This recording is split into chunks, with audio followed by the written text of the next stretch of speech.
A paz do Senhor, meus queridos. Estamos de volta mais uma vez em nosso canal Ensinador Cristão. Quero convidar você para dar o seu like e se você ainda não é inscrito em nosso canal, inscreva-se. Ative também o sininho de notificações para receber os nossos vídeos e as nossas dinâmicas a cada semana. Por falar em dinâmica, não esqueça que logo abaixo aqui na descrição do vídeo nós temos dicas importantíssimas da dinâmica que você pode usar para esta aula que nós estamos dando, tá certo? A dinâmica vai te ajudar muito. Então vá lá na descrição do vídeo, logo abaixo, e acesse também as nossas dinâmicas. Hoje nós vamos estudar a lição de número 9. Lição esta que traz como tema Orando e Jejuando como Jesus ensinou. A nossa leitura bíblica em classe está em Mateus capítulo 6, versículos do 5 até o 18, que diz assim: E quando orares, não seja como os hipócritas, pois se comprazem em orar em pé nas sinagogas e nas esquinas das ruas, para serem vistos pelos homens. Em verdade vos digo que já receberam o seu galardão. Mas tu, quando orares, entra no teu aposento, e fechando a tua porta, ora o teu pai que vê o que está oculto, e o teu pai que vê o que está oculto te recompensará. E orando, não useis de vãs repetições, como os gentios, que pensam que por muito falarem serão ouvidos. Não vos assemelheis, pois, a eles, porque o vosso Pai sabe o que vós necessitais antes de vos pedirdes. Portanto, vós orareis assim: Pai nosso que estás nos céus, santificado seja o teu nome, venha o teu reino, seja feita a tua vontade, tanto na terra como no céu. O pão nosso de cada dia dai-nos hoje. Perdoa-nos as nossas dívidas, assim como nós perdoamos os nossos devedores. E não nos induza à tentação, mas livra-nos do mal, porque teu é o reino, e o poder, e a glória para sempre. Amém. Porque se perdoardes aos homens as suas ofensas, também o vosso Pai Celestial vos perdoará a vós. Se, porém, não perdoardes aos homens as suas ofensas, também o vosso Pai vos não perdoará as vossas ofensas. E quando jejuardes, não vos mostreis contristados, como os hipócritas, porque desfiguram o seu rosto, para que aos homens pareça que jejuam. Em verdade vos digo que já receberam o seu galardão. Porém tu, quando jejuardes, unge a cabeça e lava o teu rosto, para não parecerdes aos homens que jejuas, mas sim ao teu Pai que está oculto, e teu Pai que vê o que está oculto te recompensará. Muito bem, gente. Então, o jejum e a oração devem fazer parte da natureza do cristão, pois a Bíblia é bem clara no tocante a estas duas práticas. Então, se nós fizermos uma análise bíblica sobre esses temas, nós veremos que os homens e mulheres, e até mesmo nações inteiras, alcançaram respostas favoráveis da parte de Deus quando eles tiveram práticas de oração e de jejum. Não é de se admirar que até o próprio Cristo ele praticou a combinação do jejum com a oração em seu ministério terreno. Certamente Jesus ele deve ser o nosso maior exemplo bíblico de prática cristã. Se ele sentiu a necessidade de tais práticas, quem somos nós para não acatá-las? Tempo de jejum é um tempo de cura, de restauração, de renovo. O jejum não muda Deus. É importante que todos saibam disso. Mas ele nos muda, nos revolucionando a nossa vida espiritual e nos faz mais sensíveis à doce e poderosa presença do Espírito Santo em nossas vidas. Mas é imprescindível que a oração e o jejum eles sejam realizados da maneira que Jesus ensinou. Por isso, estudaremos o modelo verdadeiro de oração e de jejum, ensinado pelo Senhor Jesus ali no Sermão do Monte. Então nós vamos para o primeiro tópico da nossa lição.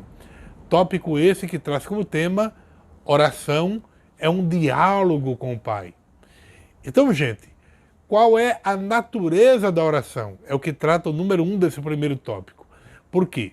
Porque é muito fácil abrir um dicionário e encontrar uma definição de oração. Mas quando você sente o peso do mundo sobre os seus ombros e uma necessidade desesperada de se conectar com algo maior do que você mesmo, a sua busca pelo significado da oração requer mais do que uma definição de um dicionário. Portanto, a melhor maneira de você entender a oração é simplesmente orando. A oração, ela é um combustível que faz com que o crente ele possa ir além daquilo que ele mesmo imagina. A oração, ela é a chave que abre todas as portas. Alguém já definiu a oração como um diálogo entre duas pessoas que se amam, você e Deus. Lembre-se, contudo, de que Deus, ele não é uma pessoa comum. Ele é o nosso Criador. Ele é o Deus Todo-Poderoso, o Deus soberano sobre todo o universo. E apesar de tanta grandeza, de tanta santidade, ele decidiu se importar contigo e te ouvir. Se aproxime do Senhor, reconhecendo as suas próprias imperfeições. Ele é bondoso, ele é misericordioso e ouve as orações. A oração, ela pode ser feita de várias formas. Existe a oração de ação de graça, que é quando você vai a Deus como uma forma de reconhecimento e de gratidão pelas bênçãos que Ele tem derramado sobre a sua vida. A gratidão, ela é uma das virtudes que embeleza o caráter do crente. Existe também a oração de louvor. Louvar é reunir todos os feitos de Deus e expressá-los em palavras, numa atitude de exaltação, de glorificação ao seu nome. Na oração de louvor, não é a necessidade que nos move a buscar a sua face, mas o reconhecimento daquilo que Ele tem feito em nossas vidas. Existe também a oração de adoração. Na adoração, você vai a Deus pelo que Ele é. Enquanto o louvor se concentra no que Deus faz, a adoração, ela se concentra no que Deus é. Existe também a oração de petição. É aquela que fazemos por nós quando estamos diante de uma necessidade. Há também a oração de arrependimento e de confissão. É o momento em que a pessoa reconhece a sua condição de pecado diante de Deus. E ali, diante do Senhor, ele confessa, nomeia os seus pecados e ao mesmo tempo se arrepende dos maus caminhos, buscando uma nova trajetória em sua vida para com Deus. Existe também a oração de entrega. Esse tipo de oração, ela deve ser feita quando os cuidados, as inquietações, as angústias e as incertezas da vida batem na sua porta. Nessa oração, você transfere para Deus todos os seus cuidados e passa a descansar nele pela fé. Há também a oração de intercessão.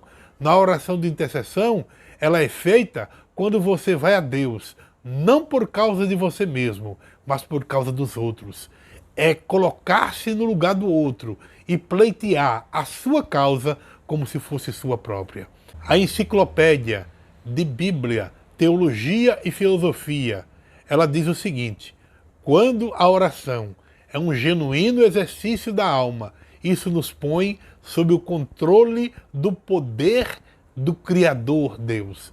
Isto também nos torna mais sensíveis para com a vontade de Deus, para com as necessidades alheias e para com as nossas próprias necessidades, diminuindo nossos desejos por coisas meramente físicas. Por conseguinte, em seu poder criador, a oração eleva o inteiro tom espiritual de nossas vidas. No número 2 deste primeiro tópico, ele trata como os homens de Deus viam a oração. Esse tópico é bem interessante porque ele trata das experiências vividas por muitos homens de Deus que descobriram no poder da oração a grandeza do Criador e também como esse Deus responde às nossas orações. Nós não precisamos recorrer às obras clássicas cristãs para nós encontrarmos homens que sempre viveram em oração. É claro, jamais nós podemos desprezar estes homens, mas o melhor é recorrer à própria Bíblia, dado que, no seu conteúdo, vemos homens que sempre desenvolveram no seu viver diário uma vida de oração. Diante de Deus, lógico, né?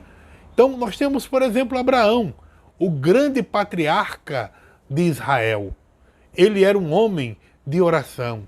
A sua comunhão com o Senhor era tão intensa que ele era chamado de amigo de Deus, de acordo com Tiago, capítulo 2, versículo 23. Inclusive, o próprio Deus fala de Abraão como uma pessoa que intercedia pelos outros. Gênesis, capítulo 20, versículo 7. Nós temos também o exemplo de Josué, o sucessor de Moisés. Ele também era um homem de oração. Josué, ele foi o líder dos israelitas na conquista da terra prometida. Certa vez, Josué orou ao Senhor na presença de todo Israel e sob a perspectiva do observador, e o sol parou e a lua se deteve. De acordo com Josué, capítulo 10, versículo 12 e 13. Temos o exemplo de Elias. Elias, que foi um grande profeta, um grande homem de Deus e muito usado pelo Senhor. Ele era um homem de oração e ele viveu em um tempo em que Israel experimentava um profundo declínio espiritual. Numa das passagens bíblicas mais conhecidas, Deus ele respondeu à oração de Elias com fogo sobre o holocausto lá no Monte Carmelo. Através da história de Elias, nós aprendemos que nós devemos manter uma vida de oração, mesmo quando os caminhos do Senhor estão sendo rejeitados por muitas pessoas que nos cercam. Até no Novo Testamento, ele é citado como um exemplo de homem de oração. Tiago, capítulo 5, versículo 17, mostra isso. Temos também o exemplo de Abacuque.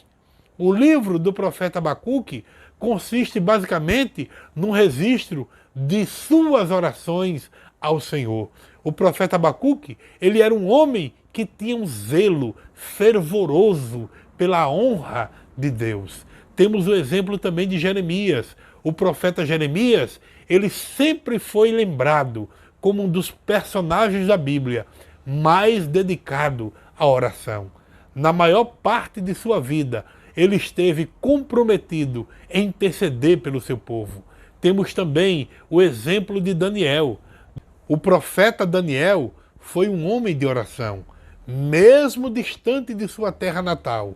Apesar de estar morando na Babilônia, Daniel não deixou de lado o seu compromisso de falar com Deus através da oração.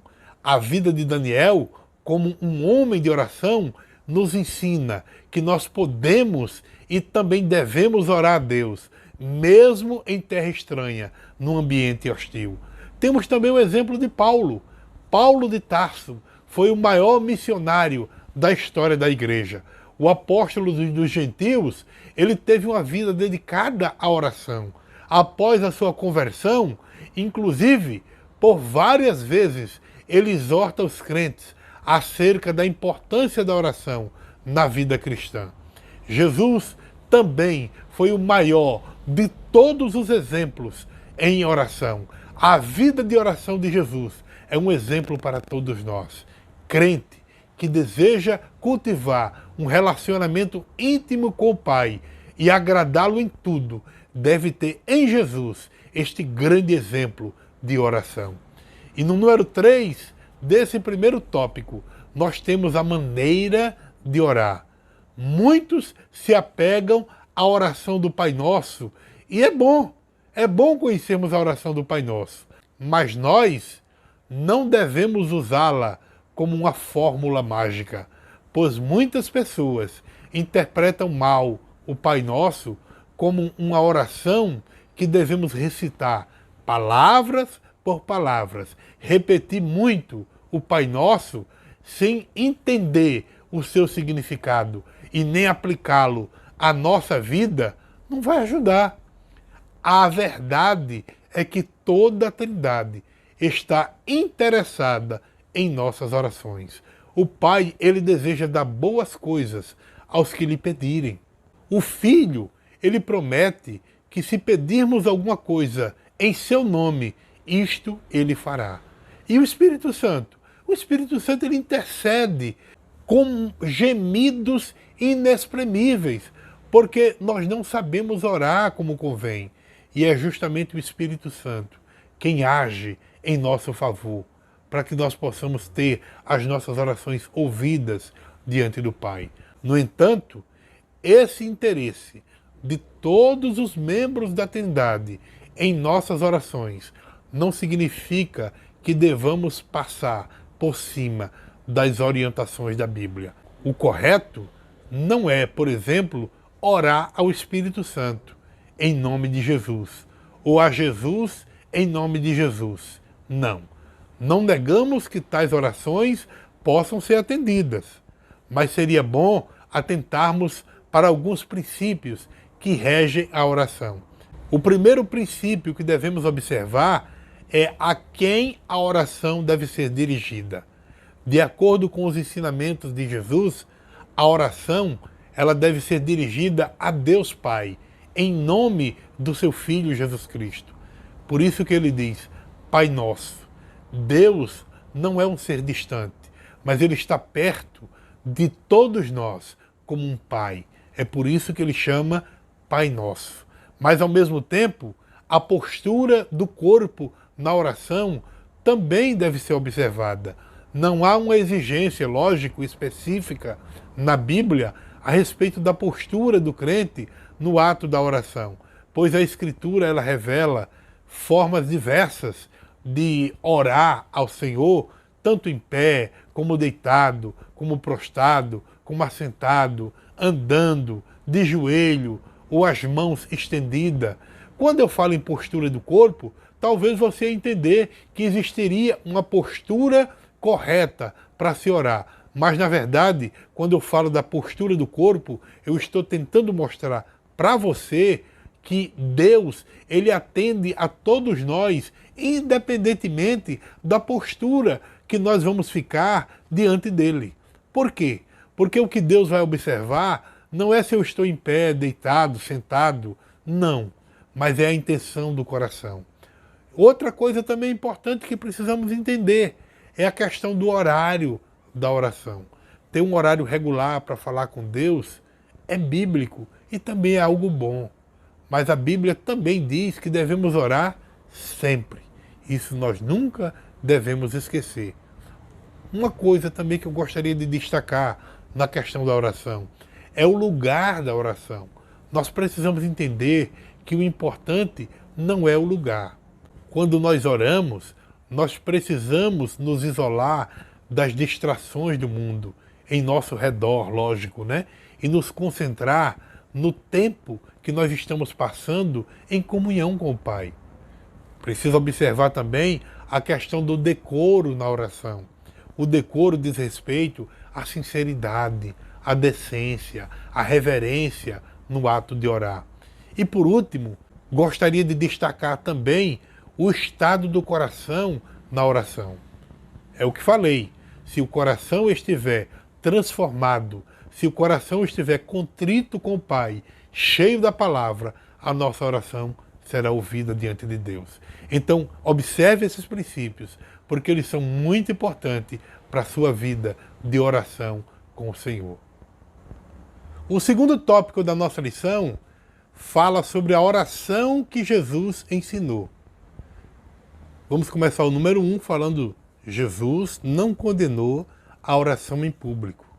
Para isso, é utilizado o texto de Mateus, capítulo 5, aliás, Mateus, capítulo 6, versículo de número 5, que diz assim: E, quando orares, não seja como os hipócritas, pois se comprazem orar em pé, nas sinagogas e nas esquinas das ruas, para serem vistos pelos homens.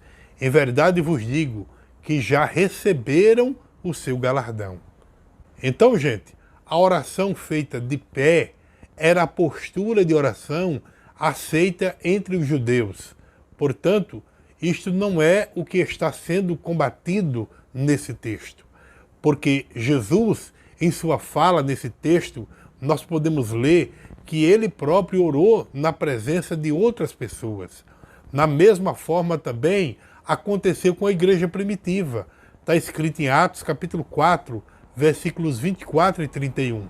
O que Jesus condenou foram as orações que os fariseus faziam e tornaram a oração um instrumento de orgulho religioso, com ênfase no exterior, para transparecer piedade, enquanto a oração, na verdade, permanecia envolto em hipocrisia.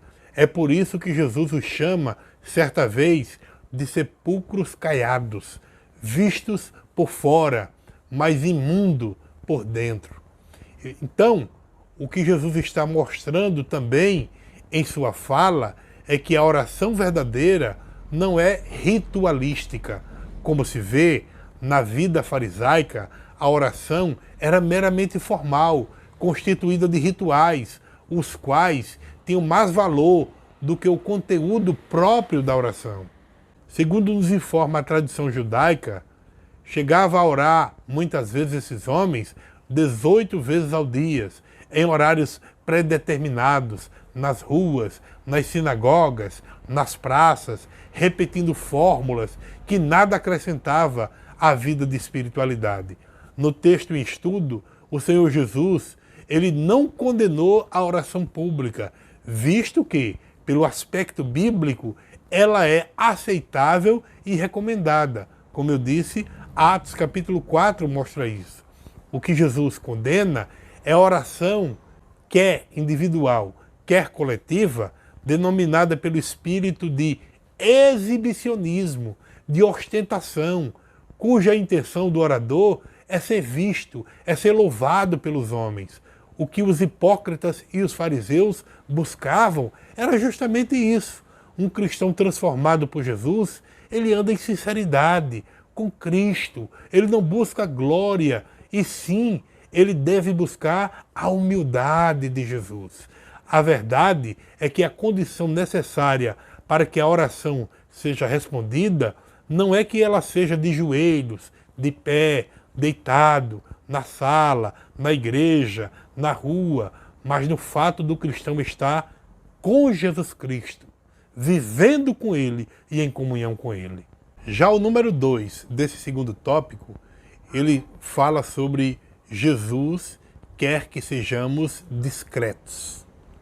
O livro do escritor da lição, ele diz o seguinte: como servos de Cristo, nós podemos adorá-lo em oração em casa, nas praças, nas ruas, mas em seus ensinos, quanto à temática, ele requer que tenhamos os motivos certos, sem espetáculo ou exibição, como atores religiosos.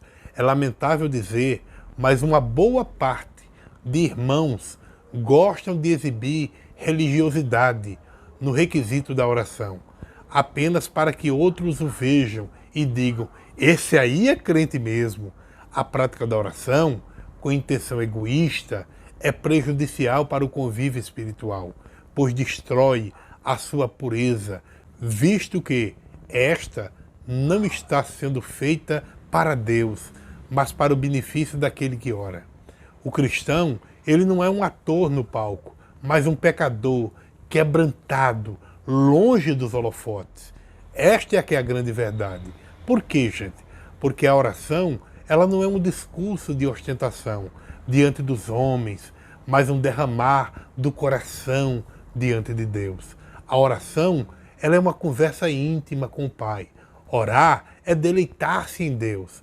O que o Senhor espera de nós é que, ao orar, nos aproximemos dele, conscientes de que nós estamos entrando na presença do Deus Todo-Poderoso e que façamos isso com reverência, com santo temor, entendendo todo o privilégio que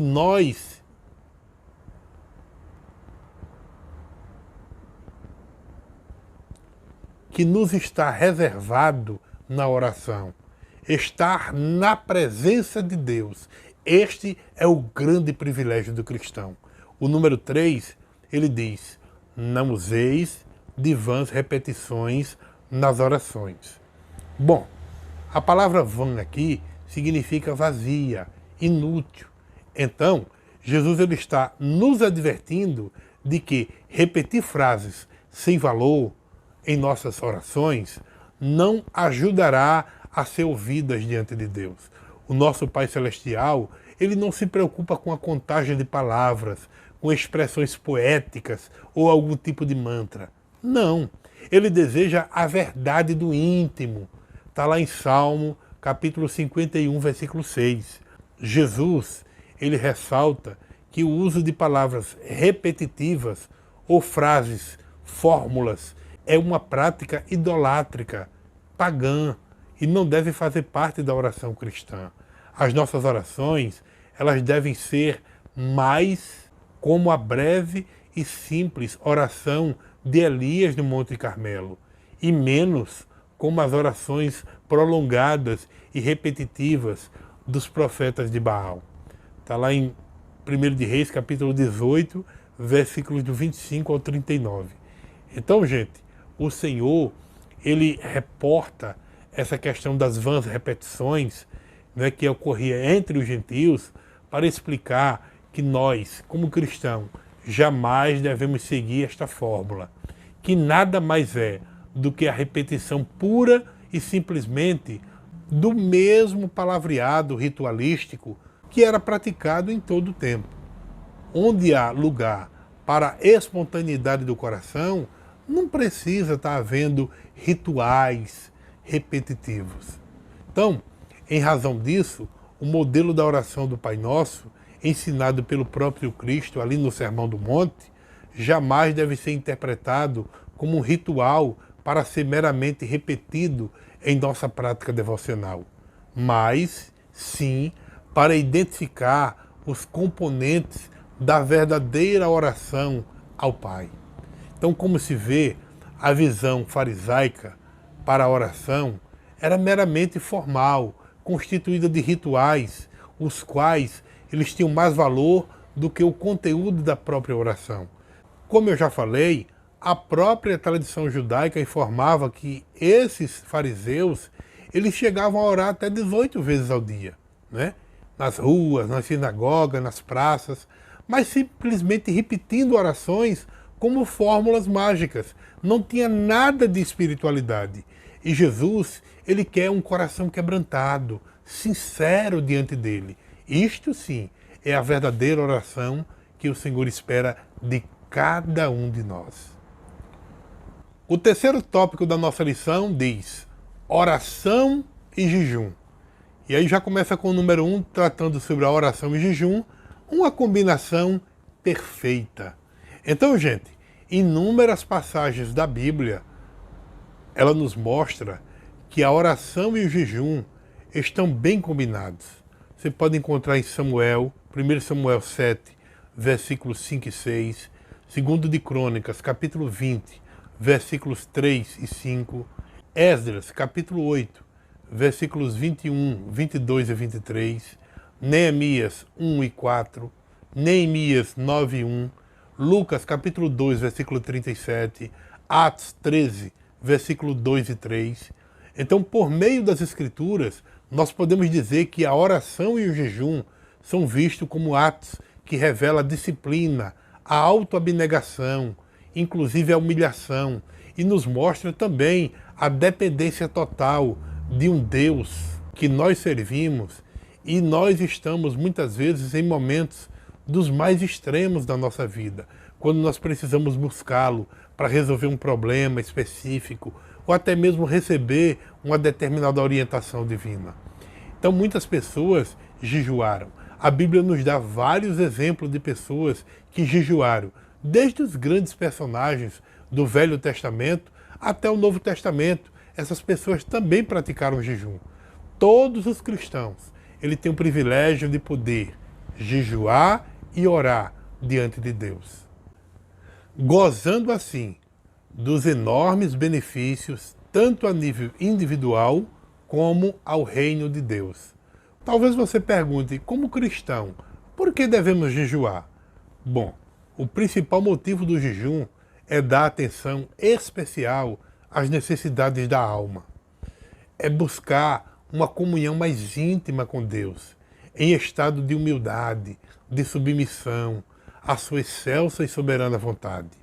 Não é sacrifício e nem troca de bênçãos. É um momento em que nós devemos nos dirigir a Deus e concentrar as nossas energias espirituais para uma comunicação mais íntima com Deus, confissão dos nossos pecados e um desejo sincero de nos achegarmos mais a Ele.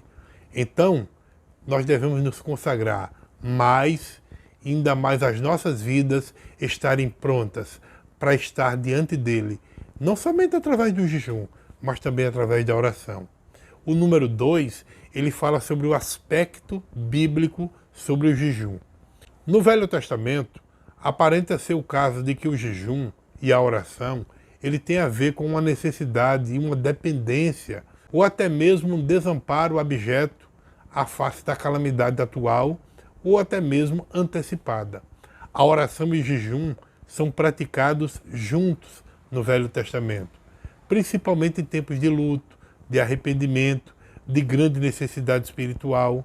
Então, a oração e o jejum de Neemias, como está descrito na própria Bíblia, no capítulo lá do livro de Neemias, né, nós podemos ver que ela originou-se do grande sofrimento vivido por ele ao ouvir que Jerusalém tinha sido desolada. Seus muitos dias de oração foram caracterizados por lágrimas, jejum, confissão a favor do seu povo. E também de súplicas a Deus por misericórdia, que ele sabia que o seu povo não merecia aquilo. As suas orações diante de Deus foram tão intensas, tão sinceras, que era quase inconcebível que ele podia tirar um intervalo no meio de tais orações para comer ou para beber. A devastação que caiu sobre Jerusalém também levou Daniel a agir de forma semelhante. Daniel capítulo 9, versículo 3 diz: voltei o rosto ao Senhor Deus, para buscar com oração e súplica, com jejum, pano de saco e cinza. Então, como Neemias, Daniel ele jejuou e orou para que Deus tivesse misericórdia sobre o seu povo. Ao dizer, temos pecado e cometido iniquidades, procedemos perversamente e fomos rebeldes, apartando-nos dos teus mandamentos e dos teus juízos, inclusive lá no versículo 5, nós podemos ver isso. Então, em vários casos, jejum era relacionado à oração. Não somente a oração, mas também as súplicas e a intercessão. Então Davi, inclusive, ele orou e jejuou por causa do seu filho que estava doente, em prantos diante de Deus e também em intercessão ardente. Esté, ela pediu a Mordecai e aos judeus que jejuasse por ela enquanto ela se preparava para aparecer diante do seu marido e rei. Claramente, nós podemos entender que jejum e petição são, pelo menos neste exemplo, a mesma coisa, ou pelo menos estão intimamente ligados. Então, há exemplos de oração e jejum no Novo Testamento que não estão ligados a arrependimento e confissão. A profetisa Ana, por exemplo, ela não deixava o templo, mas adorava noite e dia em jejum e oração. Com a idade de 84 anos, sua oração e seu jejum fazia parte do seu serviço ao Senhor no templo, enquanto aguardava o Salvador prometido de Israel. Também no Novo Testamento, a igreja de Antioquia estava jejuando como uma parte do seu louvor quando o Espírito Santo falou com eles sobre o enviar Saulo e Barnabé ao trabalho do Senhor. Então, naquele momento, eles oravam e jejuavam, colocaram as suas mãos sobre os dois homens e os enviou. Então nós podemos ver que esses exemplos de oração e de jejum são componentes de louvar ao Senhor e pedir pelo seu favor. Em nenhum lugar, no entanto, há uma indicação de que o Senhor ele vai ser mais inclinado a responder orações se forem acompanhadas de jejum. Na verdade, o jejuar e o orar aparentam indicar a sinceridade daqueles que estão orando e a natureza crítica das situações das quais se encontram. Uma coisa é clara, a teologia do jejum é uma teologia de prioridades, da qual os crentes têm a oportunidade de se expressar em uma devoção intensa e por completo ao Senhor. E também as precauções da vida espiritual. Então, os seguidores de Cristo, eles vão poder expressar essa devoção quando eles escolhem abster-se por um curto espaço de tempo das coisas boas e normais que ele pode participar, tais como comida, algum tipo de bebida. E quando eu digo bebida, estou me referindo a algo que nós bebemos, tá? Não estou me referindo à bebida forte nesse caso, para que ninguém me interprete mal, né? Para que possamos então gozar de um tempo de comunhão com o Senhor, né? Ao nos dedicarmos ao jejum e à oração. Então esse tempo é um tempo de devoção, de dedicação ao Senhor. E é ali onde não pode haver nenhum tipo de interrupção, de rompimento. Então, Hebreus capítulo 10, versículo 19 diz assim: tendo, pois, irmãos, intrepidez para entrar no Santo dos Santos pelo sangue de Jesus. Quer seja jejuando ou não, é uma das coisas maravilhosas que nós podemos experimentar em nossa caminhada espiritual, é que a oração e o jejum não devem se constituir em um fardo pesado ou em uma tarefa que pesa sobre os nossos ombros. Não, mas num momento de celebração, num momento de intimidade com Deus, onde podemos desfrutar do seu amor, da sua misericórdia, da misericórdia divina com seus filhos.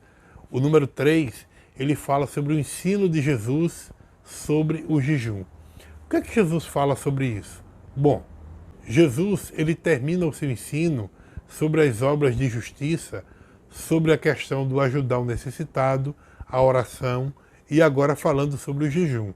Então, os judeus, como eu disse, eles tinham uma prática de jejuar. Os fariseus, pelo menos, né, eles faziam isso constantemente.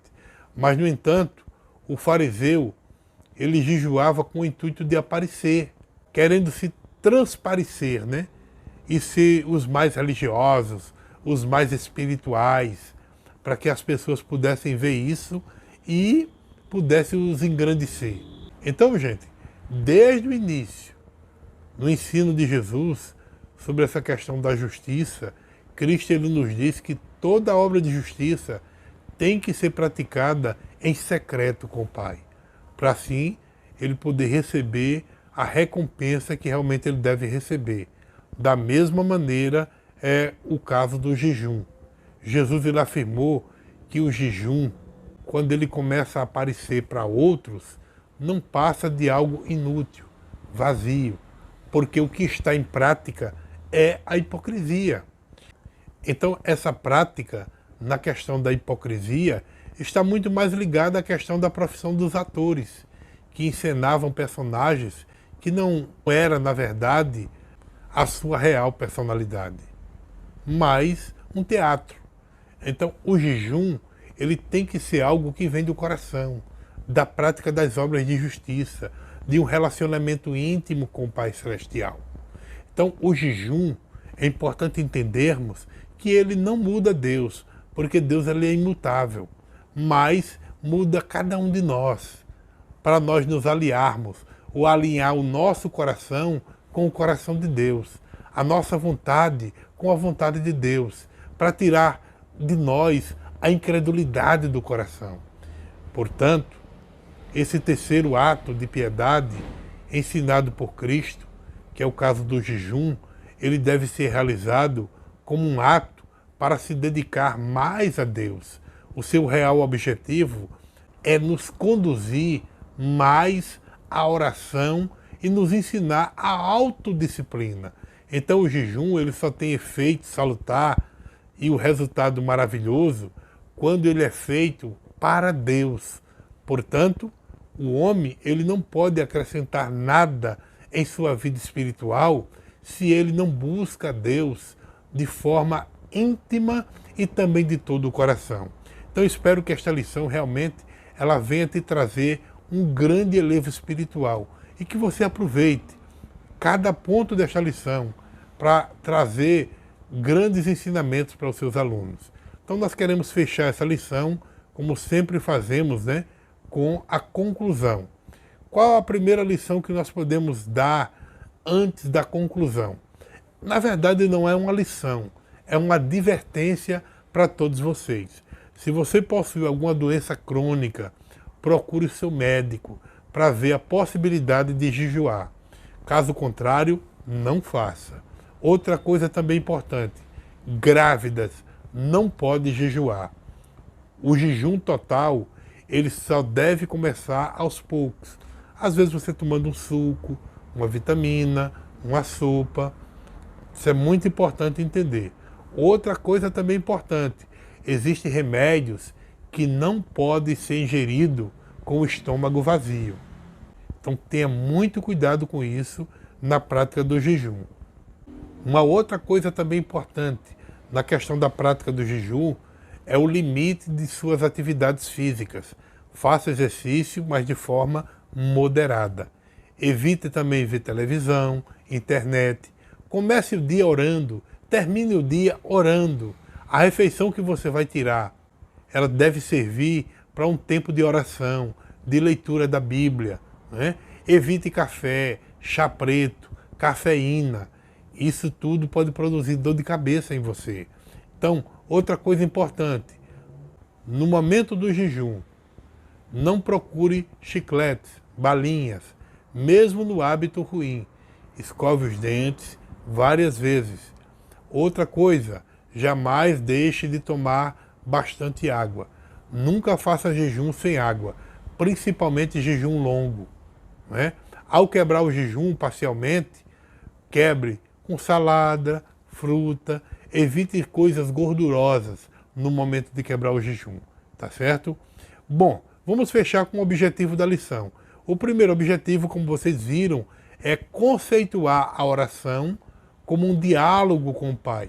Como eu disse, a oração ela é um diálogo entre duas pessoas que se amam, você e Deus. Segunda coisa, explicar a oração que Jesus ensinou. Então deixe isso bastante claro, a forma que Jesus ensinou de orar. E por último, relacionar a oração com o jejum. Então um não pode estar separado do outro. Se você vai jejuar, é muito importante também orar. Está ligado, né? Então eu espero que essa lição realmente venha trazer um grande elevo espiritual para a vida dos seus alunos. Que Deus os abençoe em Cristo Jesus.